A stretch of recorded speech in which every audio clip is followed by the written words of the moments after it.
दोस्तों ये है मिस्टर कुमार, 45 साल के एक सिंपल मिड एज पर्सन जो कि एक सादी सी जिंदगी जीते हैं। ना कोई ब्रांडेड कपड़े पहनते हैं, ना कोई महंगी कार ड्राइव करते हैं और ना ही फैंसी रेस्टोरेंट्स में डिनर करते हैं। इनका फैमिली बैकग्राउंड भी एकदम हम्बल है। इनके फादर एक साइकिल रिपेयर की शॉप चलाते थे, जिस कारण उनकी इनकम से बस 2 समय के खाने का गुजारा ही हो पाता था। इन सब हार्डशिप्स के बावजूद आज मिस्टर कुमार एक वेल्दी पर्सन बने हैं। उनकी नेटवर्थ 9 करोड़ रुपए है, जो उन्होंने कैसे ऑब्टेन करी है हम जल्दी ही जानेंगे। लेकिन उससे पहले मैं आपको मिलवाना चाहूंगा मिस्टर कपूर के साथ। मिस्टर कपूर की खुद की एक साइकिल मैन्युफैक्चरिंग कंपनी है, जिसे कि उनके फादर ने फाउंड किया था, लेकिन अब उसकी कमान मिस्टर कपूर संभालते हैं। मिस्टर कपूर वो वाला लाइफस्टाइल जीते हैं जिसका एक मिडिल क्लास हमेशा से सपना देखता है। मुंबई में बीच साइड पे एक आलीशान बंगलो, डेली ड्राइव के लिए 10 करोड़ की रोल्स रॉयस, आगे पीछे घूमते हुए नौकर चाकर और हर वो सुविधा मिस्टर कपूर को विरासत में मिली हुई है जिसे एक इंसान इमेजिन कर सकता है। लेकिन अगर मैं आपको कहूं कि इन सब के बावजूद मिस्टर कपूर की नेटवर्थ 0 है, तो क्या आप बिलीव करोगे? आई नो ये बिलीव करना काफी मुश्किल है, लेकिन रियलिटी ऐसी ही है। इनफैक्ट मिस्टर कपूर कई करोड़ों के डेट के नीचे दबे हुए हैं और ऐसा हुआ है उनके एक्सट्रीमली एक्सपेंसिव लाइफस्टाइल की वजह से। माना कि उनकी इनकम काफी हाई है, लेकिन उन्होंने उस इनकम से एसेट्स बनाने के बजाय लायबिलिटीज इकट्ठा करी हैं, जिनको अब मेंटेन करना उनके लिए काफी मुश्किल हो रहा है, जिस कारण उनपे कर्ज बढ़ता जा रहा है। तो दोस्तों मिस्टर कपूर की स्टोरी हमें सिखाती है कि अमीर कैसे ना बना जाए, जिसे कि अवॉइड करना ही समझदारी मानी जाएगी। तो ऐसे में बचता है मिस्टर कुमार का तरीका। मिस्टर कुमार एक 5 स्टेप रूल को फॉलो करते आए हैं, जिसकी बदौलत आज वो एक वेल्दी पर्सन बने हैं। तो अगर आप भी वेल्दी बनना चाहते हो तो इन 5 स्टेप्स को ध्यान से सुनना। स्टेप नंबर 1 है पे योरसेल्फ फर्स्ट। मिस्टर कुमार ने अपने करियर की शुरुआत 20 की एज से करी थी और उस समय उनकी सैलरी 20,000 पर मंथ की थी, जो कि काफी बेसिक है। Besides low income, mister Kumar ने हमेशा ये रूल फॉलो किया है कि वो सबसे पहले खुद को पे करते हैं। जैसे ही उनकी सैलरी उनके अकाउंट में क्रेडिट होती है, वैसे ही वो सबसे पहले एक सेट अमाउंट को साइड में कर लेते हैं और जो बचता है उससे खर्चा करते हैं। इससे उनको लगता है कि उनकी सैलरी ही उतनी है। जैसे कि मिस्टर कुमार 5,000 रुपीज को सैलरी मिलते ही साइड कर लेते और ऐसा मान लेते कि उनकी सैलरी 15,000 है, जबकि अमूमन लोग इसका उल्टा करते हैं। लोग पहले खर्चा करते हैं, देन जो बचता है उसे सेव करने की कोशिश करते हैं एंड इसी वजह से उनके पास कोई सेविंग नहीं होती। देन मिस्टर कुमार अपनी सेविंग्स को ऑटोमेट कर देते हैं, जिससे ऑटोमेटिकली उनकी सेविंग्स इन्वेस्ट हो जाती हैं। दोस्तों वीडियो को आगे कंटिन्यू करने से पहले एक इंपॉर्टेंट बात। दोस्तों आप में से कई सारे ऐसे लोग होंगे जो स्टॉक मार्केट से पैसे तो कमाना चाहते होंगे, लेकिन कैपिटल के खो जाने के डर से पैसे इन्वेस्ट करने से कतरा रहे होंगे। और आपका ये डर लाजमी भी है, क्योंकि स्टॉक मार्केट में रिस्क तो है और अपनी मेहनत की कमाई को रिस्क में डालना हर कोई अफोर्ड नहीं कर सकता। लेकिन अब यहाँ सवाल एक पैदा होता है कि आखिर फिर एक आम इंसान करे क्या, क्योंकि पैसे इन्वेस्ट करने की अहमियत को भी हम लोग जानते हैं। तो दोस्तों आम इंसान की इस परेशानी को दूर कर सकता है कैपिटल गारंटी प्लान, जो कि आपको मिलेगा पॉलिसी बाजार की वेबसाइट पे। अगर आप पॉलिसी बाजार की वेबसाइट पे जाओगे तो आपको वहां डिफरेंट कंपनीज के कैपिटल गारंटी प्लान मिलते हैं, जिनमें आपकी कैपिटल 100% सेफ एंड सिक्योर रहती है।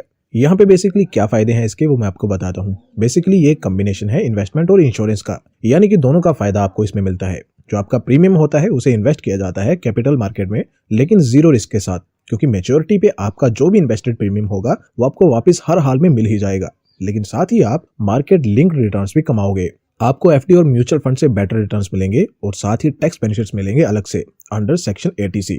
और आपको लाइफ टाइम कवर मिलेगा, जो कि 120 टाइम्स होगा आपके इन्वेस्टेड प्रीमियम का, एंड ये फर्स्ट डे से ही स्टार्ट हो जाएगा। मैच्योरिटी अमाउंट भी टैक्स फ्री है under section 10D, unlike mutual funds and FDs. Capital guarantee plan start होता है जस्ट ₹2500 के मिनिमम अमाउंट से, जो कि आपको पॉलिसी बाजार की वेबसाइट पे मिलेगा, जिसका लिंक मैंने नीचे डिस्क्रिप्शन में दे दिया है। Do check that out. Second step जो मिस्टर कुमार फॉलो करते थे वो था make your money work for you, building passive income sources.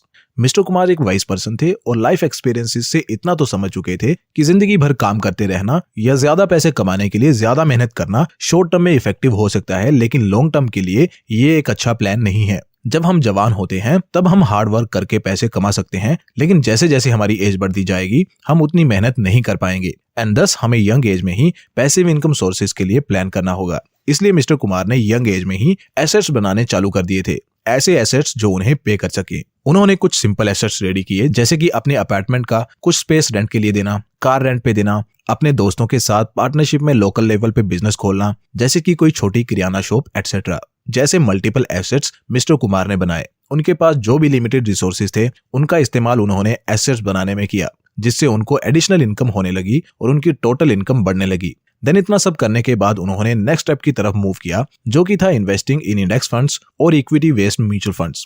Mister Kumar अपनी सैलरी से 5,000 रुपए सेव करते थे और उन्होंने साइड हसल करके कुछ और रेवेन्यू स्ट्रीम्स भी बना लिए थे, जो कि रिसेंट पॉइंट में आपने जाना। तो अपने इन रेवेन्यू स्ट्रीम्स की मदद से वो मंथली 10,000 रुपए सेव कर लेते थे। तो ये सब तो मिस्टर कुमार सक्सेसफुली कर रहे थे, लेकिन अब पैसों से और पैसे कमाने की बारी थी, जिसके लिए मिस्टर कुमार के पास एक तरीका ये था कि वो अपनी सेविंग्स को इन्वेस्ट कर दें। अब इन्वेस्टमेंट के उनके पास कई सारे तरीके थे, जैसे कि डायरेक्ट स्टॉक्स को वो खरीद सकते थे, क्रिप्टोस में इन्वेस्ट कर सकते थे, या फिर म्यूचुअल फंड्स बाय कर सकते थे। और भी अनगिनत ऑप्शन उनके पास थे। लेकिन क्योंकि मिस्टर कुमार जॉब भी करते थे और साथ में थोड़ा बहुत साइड हसल भी उनका चल रहा था, इसलिए उन्होंने बेहतर समझा म्यूचुअल फंड्स में इन्वेस्ट करना। म्यूचुअल फंड्स में भी पैसिवली मैनेज फंड्स जैसे कि इंडेक्स फंड्स में इन्वेस्ट करना उन्होंने चूज किया। टोटल 15,000 पर मंथ की इन्वेस्टमेंट से मिस्टर कुमार ने शुरुआत करी और जैसे जैसे उनकी इनकम बढ़ती गई तो वो उससे अपने खर्चे बढ़ाने की बजाय उसे भी इन्वेस्ट करते रहे। उन्होंने ऐसा लगातार 25 सालों तक किया, जिसके कारण अब 45 साल का होने पे उनकी नेटवर्थ लगभग 9 करोड़ रुपए हो चुकी है। आप यहाँ देख सकते हो, स्टार्टिंग में उनका इन्वेस्टमेंट अमाउंट 15,000 पर मंथ था। देन नेक्स्ट ईयर से उन्होंने इसे 10% बढ़ा दिया और ऐसा वो करते रहे और कंपाउंडिंग की पावर से और SIP के मैजिक से उनकी नेटवर्थ 9 करोड़ टच कर गई। अब उन्होंने आगे इन्वेस्टमेंट ना करने का डिसीजन लिया है, लेकिन अब इतने अमाउंट से बिना कुछ किए उनको हर साल करोड़ में प्रॉफिट होता रहेगा। उनकी कैपिटल ग्रो होती ही रहेगी। नेक्स्ट स्टेप जो मिस्टर कुमार ने हमेशा फॉलो किया बिना चुके, वो था बीइंग अ स्मार्ट कंज्यूमर। इसमें दोहराने की कोई बात नहीं है कि अगर आप कम स्पेंड करोगे तो आप ज्यादा सेव करोगे, और ऐसा ही मिस्टर कुमार करते थे। टीवी या फोन पे आने वाली एड्स को देख के वो कभी भी कोई परचेजिंग डिसीजन नहीं लेते थे। उन्होंने मार्केटिंग नॉइज को इग्नोर किया और एक मिनिमलिस्टिक लाइफस्टाइल अडॉप्ट किया। वो उसी पे अपनी हार्ड अर्न मनी को स्पेंड करते जिसकी उनको सच में जरूरत होती। वो इस बात को अच्छे से समझते थे कि वांट्स अनलिमिटेड होती हैं, जबकि नीड्स लिमिटेड। इंपल्सिव बाइंग से बचने के लिए मिस्टर कुमार ने अपने स्मार्टफोन से सभी शॉपिंग एप्स हटा दिए और जब भी उनको ऑनलाइन शॉपिंग करनी होती तो वो वेबसाइट का इस्तेमाल करते। ऐसा करने से उनको लेटेस्ट ऑफर्स और सेल्स की नोटिफिकेशंस स्मार्टफोन पर रिसीव नहीं होती थी, जिससे वो एक स्मार्ट बाइंग कर पाते थे। तो दोस्तों, ये था 4 स्टेप टू क्रिएट वेल्थ। अब आता है last but not the least step, जो कि है सराउंडिंग योरसेल्फ विद विनर्स। एक अमेरिकन ऑथर हैं जिम रोहन, जिनकी एक बात बहुत फेमस है। वो कहते हैं दैट हम उन 5 लोगों का एवरेज होते हैं जिनके साथ हम सबसे ज्यादा टाइम स्पेंड करते हैं। जो लोग हमारे सबसे करीब होते हैं वो हमारे चॉइसेस को अफेक्ट करते हैं, हमारी थिंकिंग, इवन हमारी सेल्फ एस्टीम को भी अफेक्ट करते हैं। ये बात मिस्टर कुमार भी जानते थे, इसलिए उन्होंने विनर्स के साथ रहना चूज किया। अब उनके दोस्त या रिश्तेदार तो ऐसे थे नहीं जिनके साथ रहकर वो एक ग्रेट पर्सनैलिटी बन पाते, इसलिए उन्होंने चूज किया वॉरेन बफेट, रतन टाटा जैसे महान लोगों के साथ रहना। अब आप पूछोगे कि वॉरेन बफेट या रतन टाटा मिस्टर कुमार को खुद के साथ क्यों हैंग आउट करने देंगे? तो दोस्तों, इसका सिंपल सा आंसर है कि नहीं करने देंगे। लेकिन एक प्यारी बात इन हाई अचीवर्स की ये है कि इन सब ने लाइफ लर्निंग्स, बिजनेस लेसन्स को पब्लिकली शेयर कर रखा है, जिसे कि कोई भी पढ़ के या सुन के इनसे सीख सकता है। And that's what mister Kumar did. Mister Kumar इनके बारे में न्यूज पढ़ के, उनकी लिखी बुक्स रीड करके, उनके पॉडकास्ट सुन के उनकी तरह बने एंड आज एक वेल्दी लाइफ जी रहे हैं। सो दोस्तों, ये है वो 5 स्टेप्स जिन्हें फॉलो करके कोई भी मिस्टर कुमार की तरह या चाहे तो उनसे भी बड़ा बन सकता है। होप दोस्तों आपको आज का ये सेशन पसंद आया होगा। अगर हाँ तो प्लीज वीडियो को लाइक करें और ऐसी ही और वीडियोस को फर्दर देखने के लिए चैनल को भी सब्सक्राइब करें। ऑल्सो डिस्क्रिप्शन में दिए लिंक पे क्लिक करके कैपिटल गारंटी प्लान का लुत्फ जरूर उठाएं।